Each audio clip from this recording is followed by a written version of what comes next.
வணக்கம் சரி நண்பர்களே, 2025 செப்டம்பர் மாத கிரக அமைப்புகளின்படி மகர ராசிக்கான பலன்கள். செப்டம்பர் மாதம் மாத கிரகங்கள் என்று சொல்லக்கூடிய சூரியன், சுக்கிரன், புதன் மற்றும் செவ்வாயினுடைய பெயர்ச்சிகள் இருக்கு. செப்டம்பர் 15க்கு மேல சுக்கிரன் கடகராசியிலிருந்து சிம்ம ராசிக்கும், சூரியனும் புதனும் சிம்ம ராசியிலிருந்து கன்னி ராசிக்கும், செவ்வாய் கன்னி ராசியிலிருந்து துலாம் ராசிக்கும் பயிற்சி ஆகும். மாத ஆரம்பத்துல சூரியனும் புதனும் கேதுவோடு சேர்ந்து சஞ்சாரம் செய்யறதுனால கிரகண அமைப்பும் இருக்கு. அதனால இந்த மாதம் எல்லா விஷயங்களையுமே ஒரு கலவையான நிலைகளை பார்க்கலாம். ஒரு பக்கம் பார்த்தீங்கன்னா ஆட்டம் பாட்டம் முன்னோட்டம் விருந்து கேளிக்கைன்னு போயிட்டு இருக்கும். இன்னொரு பக்கம் பார்த்தீங்கன்னா வெறுமனே அழுகையும் சோகமாகவே இருக்கும்.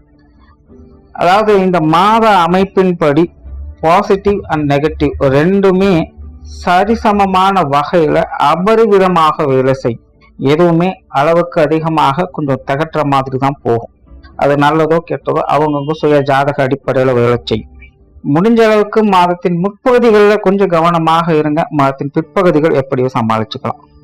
உலகளாவிய வகையிலும் இந்த மாதம் கொஞ்சம் சிக்கலைத்தான் கொடுக்கும். பொருளாதாரம் சம்பந்தப்பட்ட விஷயங்கள், அரசியல், அரசாங்கம், அரசு சம்பந்தப்பட்ட விஷயங்கள் எல்லாமே கொஞ்சம் சலசலப்புகளுக்கு உள்ளாக்கப்படும்.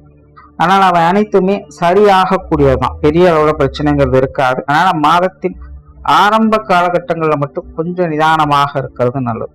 இது பொதுவான விஷயங்கள் எல்லாருக்குமே பொருந்தக்கூடியதுதான். மகர ராசிக்கு இந்த மாதம் உங்களுடைய ராசிநாதன் ராசிக்கு 3ஆம் இடத்துல வக்ரகதியில் செயல்பட்டு வர்றாங்க. தவிர மற்ற கிரகங்களுடைய சஞ்சாரங்களும் ராசிக்கு அப்படி ஆப்போசிட் செயல்பட்டு வரும். பொதுவாக இந்த மாத கிரக அமைப்புகள் மகர ராசிக்காரங்களுக்கு விபரீத யோக அமைப்புகள்ல செயல்படும். ராசிநாதனும் மறைவு ஸ்தானத்துல வக்ர நிலையில் இருக்காங்க. மற்ற கிரகங்களுடைய நிலைகளும் மறைவு பெற்று ஆப்போசிட்லேயே செயல்பட்டு இருக்கு. ஆக மகர ராசிக்காரங்களுக்கு இந்த கிரக அமைப்புகளானது எதிரிக்கு எதிரி நண்பன் அப்படிங்கிற நிலைகள்ல செயல்பட்டு வரும். அதனால மகர ராசிக்காரங்களுக்கு மாதம் முழுவதுமே பார்த்தீங்கன்னா ஒரு விபரீத யோக அமைப்புகள்லயே எல்லா விஷயங்களும் இருக்கும். அதாவது எதுவுமே சுலபமாக இருக்காது. எல்லாமே இம்சைகளும் தொல்லையும் தான். ஆனால் தேவைகள் நிறைவேறும். ஏதோ ஒரு வகையில நல்ல விஷயங்கள் கைகூடும். வாழ்க்கையில சில எதிர்பாராத திருப்பங்கள் ஏற்படும். முடிஞ்சது நடக்காது கிடைக்காது அப்படின்னு வாழ்க்கையில சில நெகட்டிவான முடிவுகளை எடுத்திருக்கலாம். அந்த மாதிரியான விஷயங்கள்லாம் திடீர்னு எதிர்பாராத வகையில டக்குன்னு கைகூடிடும். மகர ராசிக்காரங்களுக்கு எதிர்பாராததை எதிர்பாருங்கள் அப்படிங்கிற நிலைகள் தான். கஷ்டங்கள் உண்டு, ஆனாலும் கஷ்டங்கள் வீண் போகாதுங்கிற நிலைகள்ல மகர ராசிக்காரங்களுக்கு இந்த மாதம் அலைச்சலோடு ஆதாயங்களை கொடுத்துட்டு வரும். குடும்ப விஷயங்கள், காரியங்கள், ஏற்றத்தாழ்வுகள் அதிகமாக இருக்கும். குறிப்பாக குடும்ப ரீதியாக வெளி விஷயங்கள், காரியங்கள், ஈடுபாடுகள் அதிகரிக்கும். நிறைய பேர் குடும்பத்தோடு சேர்ந்து வெளி இடங்களுக்கு போய் வரக்கூடிய அமைப்புகள், விருந்து விழாக்கள் போன்ற விஷயங்களை பங்கெடுத்துக்கூடிய அமைப்புகள், குடும்பத்துல நீண்ட நாட்களாக செய்யணும்னு நினைத்துட்டு இருந்த விஷயங்கள், காரியங்களை செய்யக்கூடிய அமைப்பு, இப்படி குடும்பத்துக்குள்ள வெளி விஷயங்கள் சம்பந்தப்பட்ட அனைத்துமே இந்த மாதம் உங்களுக்கு கொஞ்சம் சாதகமாக இருக்கும். குடும்ப உறவுகளுக்குள்ள கொஞ்சம் ஏட்டிக்கு போட்டியான சமாச்சாரங்கள் இருக்கவே செய்யும். பெரும்பாலும் எந்த ஒரு விஷயங்களுக்கும் யாரும் உடன்பட்டு வரமாட்டாங்க. பெரும்பாலும் உங்களுடைய விஷயங்கள், காரியங்கள் வரும்போது மற்றவங்களுடைய மனநிலை கொஞ்சம் ஏட்டிக்கு போட்டியாக இருக்கத்தான் செய்யும். சமீபகாலமாகவே மகர ராசிக்காரங்களுக்கு இப்படித்தான் இருந்துகிட்டு இருக்கும். எதை சொன்னாலும் அதில் ஒரு குற்றங்கள் கண்டுபிடிக்கிறதா மற்றவங்க வேலையா இருக்கும். மனசுக்கு யார் மேலேயும் ஒரு நல்ல அபிப்பிராயம் வர்றதில்லை. மற்றவங்களை பார்த்தாலே ஒரு மாதிரி செருப்பும் வெறுப்பும் தான் ஏற்படும். குறிப்பா குடும்பத்தில் இருக்கவங்க நினைச்சாலே ஏதோ கடமையை கழிக்கணுங்கிற நிலைகளை தான் பெரும்பாலான விஷயங்கள் போய்கிட்டு இருக்கும். இந்த மாத அமைப்புகள் கருத்து வேற்றுமைகள் என்பது உண்டு, ஆனா சமாளிச்சுக்க முடியும். ஒரு சில விஷயங்கள்ல கொஞ்சம் நெருங்கி வர செய்வாங்க. சமீப காலங்களில் இருந்த மாதிரி இந்த பேச்சுவார்த்தைகள், சங்கடங்கள் அப்படிங்கிறது இனி பெருசா இருக்காது. குறிப்பா மாதத்தின் பிற்பகுதியிலிருந்து மகர ராசிக்காரங்களுக்கு குடும்ப ரீதியான விஷயங்கள் சில சுமூகமான மாற்றங்கள் இருக்கும். குறிப்பா குடும்ப உறவுகளுக்குள்ள கொஞ்சம் இணக்கமான சூழல்களை எதிர்பார்க்கலாம். பெற்றோர்கள் சம்பந்தப்பட்ட விஷயங்கள் சாதகமாக இருக்கு. குறிப்பாக மாதத்தின் பிற்பகுதியில் பெற்றோர்கள் வகையில் சுமூகமான மாற்றங்களை அதிகமாகவே எதிர்பார்க்கலாம். இதுக்கு முன்னாடி கொஞ்சம் பிடிவாதத்தோடு இருந்திருப்பாங்க. இனி எல்லா விஷயங்களுமே கொஞ்சம் அனுசரிப்புத்தன்மை ஏற்படும். உடன்பிறப்புக்கு வகையில ஈடுபாடுகள் அதிகரிக்கும். அவங்க வகையிலும் ஒரு சுமூகமான பலன்களை எதிர்பார்க்கலாம். சந்தோஷம் கொடுக்கறதுனாலும் சங்கடம் கொடுக்காம கொஞ்சம் ஒதுங்கி இருக்கவாவது செய்வாங்க. திருமண வாழ்க்கை, கணவன் மனைவி உறவுகளுக்குள்ள அந்யோன்யம் அதிகரிக்கும். பேச்சுவார்த்தைகள், சங்கடங்கள் என்பது கண்டிப்பாக ஏட்டிக்கு குட்டியாக எல்லா விஷயங்களும் பேசிட்டு தான் இருப்பாங்க. ஆனாலும் அந்யோன்யத்தன்மை ஏற்படும். வாழ்க்கை துணையின் மேல ஒரு இனம் புரியாத பற்று பாசம் அதிகரிக்கும். அவங்களுக்காக சில விஷயங்களை அனுசரித்து போவீங்க. வாழ்க்கை துணையும் கூட உங்களுக்கு ஆச்சரியம் தரக்கூடிய வகையில சில விஷயங்களை செஞ்சு வருவாங்க. சில காரியங்கள்ல உங்களுக்கு சப்போர்ட்ஃபுல்லாகவும் இருந்துட்டு வருவாங்க. கணவன் மனைவி உறவுகள் என்பது தனிப்பட்ட முறையில் சின்ன சின்ன கருத்து வேற்றுமைகள் மனஸ்தாபங்கள் இருந்தாலும் கூட ஒருத்தருக்கு ஒருத்தர் விட்டு கொடுக்காம அனுசரித்து போகக்கூடிய தன்மை இந்த மாதம் பார்க்கலாம். காதல் சம்பந்தப்பட்ட விஷயங்கள் சாதகமாக இருக்கு. குறிப்பாக மகர ராசிக்காரங்களுக்கு இந்த மாதம் காதல் விஷயங்கள்ல ஈடுபாடுகள் அதிகரிக்கும். அது சார்ந்த கற்பனைகள்ல கொஞ்சம் உழண்டு கொண்டும் இருப்பாங்க.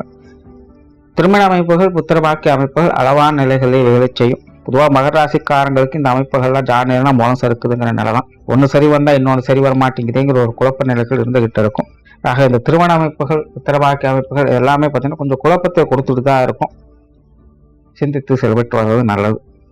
மாணவர்களுக்கு கல்வி மற்றும் வித்தை சார்ந்த விஷயங்கள் சாதகமாகவே இருக்கு. மாணவர்களுடைய தேவைகள் பூர்த்தியாகும். மாணவர்கள் நிதானத்தோடு காரியங்களை சிறப்புகள் பெற்று வருவாங்க. குறிப்பா மாணவர்களுக்கு மாதத்தின் பிற்பகுதியில் எதிர்பாராத யோகா அமைப்புகள் உண்டாகும். நீண்ட நாட்களாக ஆசைப்பட்ட விஷயங்கள் கைகூடும். ஆக கல்வி வித்தைகள் சம்பந்தப்பட்ட விஷயங்கள்ல மகர ராசிக்காரங்களுக்கு அனுகூலம் உண்டு. உற்றார் உறவினர்கள் நண்பர்கள் சம்பந்தப்பட்ட விஷயங்கள் ஒரு அளவான அமைப்புகள் தான். பொதுவாக மகர ராசிக்காரங்களுக்கு இந்த விஷயங்கள் எல்லாமே விட்டு நிலைகளை தான் போய்கிட்டு இருக்கும். இந்த மாத அமைப்புகளும் அப்படித்தான். ஆனாலும் இந்த மாதம் பெரிய நெருக்கடிகள் இல்லாமல் உறவினர்கள் நண்பர்கள் வகையில் ஒரு சுமூகமான மாற்றங்களை எதிர்பார்க்கலாம். நீண்ட நாட்களாக பார்க்காத நண்பர்கள் உறவினர்களை பார்த்து மனம் விட்டு பேசி மகிழக்கூடிய அமைப்புகள் உருவாகும். ஆனால் விஷயங்கள் காரியங்கள்னு வரும்பொழுது உறவினர்களாகட்டும் நண்பர்களாகட்டும் எல்லாருமே கொஞ்சம் பட்டும்படாமல் தான் இருப்பாங்க. இருந்தாலும் தொந்தரவுகள் எதுவும் இருக்காது. சொத்து சுகங்கள் மற்றும் வாகன ரீதியான விஷயங்கள் சாதகமான அமைப்புகள் எதிர்பார்க்கலாம். குறிப்பா மாதத்தின் பிற்பகுதியில் இந்த நிலவுகள் சார்ந்த விஷயங்கள், வீடுமனை சம்பந்தப்பட்ட விஷயங்கள், வாகன ரீதியான விஷயங்கள் நல்ல அமைப்புகள் உண்டாகுது. சிலருக்கு இந்த வாகன யோகங்கள், பொன்பொருள் சேர்க்கை யோகங்கள் போன்ற விஷயங்களும் பெறப்பட்டு வரலாம். கடந்த சில மாதங்களாக மகர ராசிக்காரங்களுக்கு இந்த சொத்து சுகங்கள் சம்பந்தப்பட்ட விஷயங்கள் மனசுக்கு கொஞ்சம் தேவையில்லாத சங்கடத்தையோ சலனத்தையோ அலைச்சலோ கொடுத்து வந்திருக்கலாம். இந்த மாதம் பார்த்தீங்கன்னா குறிப்பா மாதத்தின் பிற்பகுதியிலிருந்து இது சார்ந்த விஷயங்கள் உங்களுக்கு அந்த பிரச்சனைகள் எல்லாம் சரி பண்ணுவதற்கான வாய்ப்புகளை கொடுக்கும். தேவையில்லாம அலைச்சல் கொடுத்துருந்த விஷயங்கள்லாம் இது சரியாகும். குறிப்பா இந்த நிலபுலன்கள் சார்ந்த விஷயங்கள், வாகன சம்பந்தப்பட்ட விஷயங்கள்லாம் நன்மைகள் அதிகம் உண்டு. உடல்நலம் சார்ந்த விஷயங்கள் அளவான அமைப்புகள் இருக்கும். ரொம்ப நல்லா இருக்குன்னு சொல்றதுக்குள்ள ரொம்ப மோசமா இருக்குன்னு சொல்றதுக்குள்ள உடல்நலம் பார்க்கும்போது மாதத்தின் 30 மட்டும் கொஞ்சம் சங்கடத்தை ஏற்படுத்தலாம். சின்ன சின்ன அசௌகரியங்கள் இருக்கும், மற்றபடி பெருசாக தொந்தரவுகளும் இருக்காது. மாதத்தின் பிற்பகுதியில் பெரும்பாலான விஷயங்கள் சாதகமாக தான் இருக்கு. தொழில் வேலை உத்தியோகம் சம்பந்தப்பட்ட விஷயங்கள் இந்த மாதம் அலைச்சலோட ஆதாயங்களை கொடுத்து வரும். தொழில் வேலை உத்தியோகத்தமாக ஒரு சில சின்ன சின்ன சங்கடங்கள், சிக்கல்கள் போன்ற விஷயங்கள் வரலாம். ஆனால் பெருசாக பயப்பட வேண்டியது இருக்காது. எல்லாமே நன்மைக்கு அப்படிங்கிற நிலைகள்ல தான் செயல்படும். ஒரு விஷயம் கையை விட்டு போகுது அப்படின்னா இன்னொரு விஷயங்கள் நல்லபடியாக கை கொடுத்து காப்பாற்றும். அதாவது தொழில் வேலை உத்தியோகத்தமாக மாற்றத்திற்காக சில விஷயங்கள் நடக்கலாம். புதிய வேலை வாய்ப்புகள், தொழில் வாய்ப்புகள் போன்ற விஷயங்கள் சாதகமாகவே இருக்கு. வெளியூர் மற்றும் வெளிநாடு சம்பந்தப்பட்ட விஷயங்கள் கொஞ்சம் குழப்பத்தை ஏற்படுத்தும். சிந்தித்து செயல்பட்ட ஆதாயங்களை பார்த்து வரலாம். பொறுமை என்பது அதிகம் தேவை. இந்த மாதிரியான விஷயங்கள் அவசரப்படாதீங்க. ஆரம்பத்தில் கொஞ்சம் தடுமாற்றங்களை கொடுத்துட்டு தான் இருக்கும். ஆனாலும் முடிவுகளை வெற்றி கொடுக்கும். நிதானத்தை செயல்பட்டு தான் நன்மைகளை பார்க்கலாம். வாடிக்கையாளர்கள் சம்பந்தப்பட்ட விஷயங்கள், பார்ட்னர்ஷிப் சம்பந்தப்பட்ட விஷயங்கள்லாம் சாதகமாகவே இருக்கு. காரியங்கள் வகையில் சுறுசுறுப்பாக இருப்பீங்க. குறிப்பாக மாதத்தின் பிற்பகுதியில் பார்த்தீங்கன்னா மல்டி பர்சனாலிட்டிங்கிற மாதிரி ஒரே நேரத்தில் பல வேலைகளை செய்யக்கூடிய நிலைகள் ஏற்படலாம். அதனால் அலைச்சல்கள் அதிகமாக இருக்கும். ஆனாலும் திறமைகளை முழுமையாக வெளிக்காட்டக்கூடிய அமைப்புகள் உண்டாகும். அதனால் மகர ராசிக்காரன் காரியத்தில் அலைச்சல் இருந்தாலும் திறமையின் மூலமாக மற்றவர்களுடைய பாராட்டுகளையும் பெற்று வருவீங்க. குறிப்பாக மாதத்தின் பிற்பகுதி தொழில் வேலை உத்தியோகமாக ரொம்பவுமே சிறப்பாக இருக்கு.